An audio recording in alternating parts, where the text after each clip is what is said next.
So, interestingly enough, probably 75% of the questions that we've had today throughout this, I've presented evidence to courts on, including this. Okay.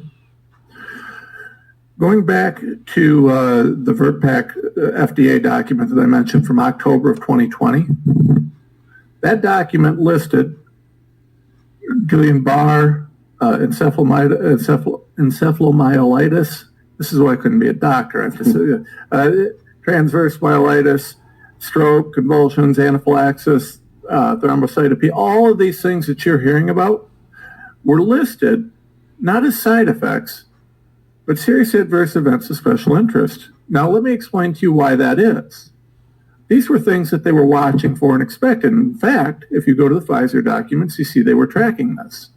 But if they'd put it as a side effect, if they'd listed this as a side effect, well, that'd have to go on the disclosures, right? You can't give it you got to have it. You know. So what they did was they said, well, these are adverse events, but we're not sure that they're going to happen. But they see more studying, right?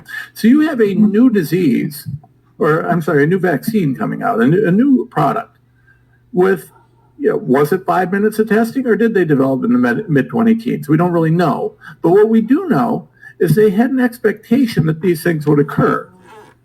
And yet instead of informing people, they miscategorize it and say, well, we kind of expect they're going to occur, but we don't really want to disclose it, so we're going to not call it a side effect.